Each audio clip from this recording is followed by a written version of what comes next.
Praise the lord. ఈ దినం దేవుని వాగ్దానం.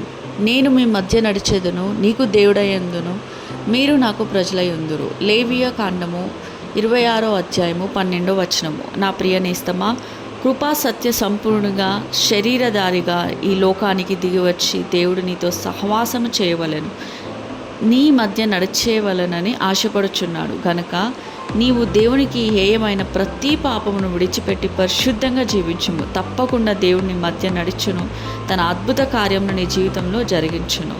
ప్రార్థన. మహాపరిశుద్ధమైన పరలోకపు తండ్రి, నీ పాదములకు వందనాలు, స్తుతులైనా అయ్యా, అనేక మంది హృదయంలో నేడు సమాధానం లేక అల్లాడిపోవచ్చున్నారు, నెమ్మది లేక పుట్టుకురొంగిపోవచ్చున్నారు. ఈ రాత్రి ప్రత్యేకంగా వారిని జ్ఞాపకం చేసుకోండి, మీ ప్రేమ చేత ఆదరించండి ప్రభా. ఈ లోక ధనం, బలం, ఉద్యోగం, వ్యాపారం ఇవేవి సంతోషం, సమాధానం మీరే ఇవ్వగలరు తండ్రి. మీరే మా సమస్యను తీర్చండి తండ్రి.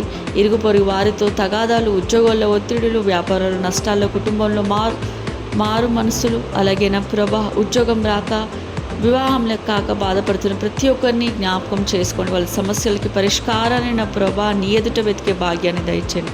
సమస్యను బట్టి చింతించకుండా విశ్వాసంతో ప్రార్థిస్తూ మీ అందు ఆనందించేలాగా మాకు సహాయం చేయండి తండ్రి. మీ వాక్యం చేత మమ్మల్ని ఆదరించండి. సమస్యను ఎదుర్కొన్న యుక్తిని, శోధన చేయించే శక్తిని మాకు ఇవ్వమని వేడుకుంటున్నాను తండ్రి. శాంతి సమాధానకర్తమైన నీకే స్తుతులు చెల్లించుకుంటూ, నమ్ముటని వల్లైతే నమ్ముటకు సమస్తము సాధ్యమని విశ్వాసంతో సాతానునికి సిగ్గు, నీకే జయం కలుగునట్టు యేసు అతి పరిశుద్ధ నామంలో ప్రార్థించి బతిమలాడి ప్రేమతో వేడుకుంటున్నాను నా ప్రియ తండ్రి. Amen. Praise the lord. Thank you.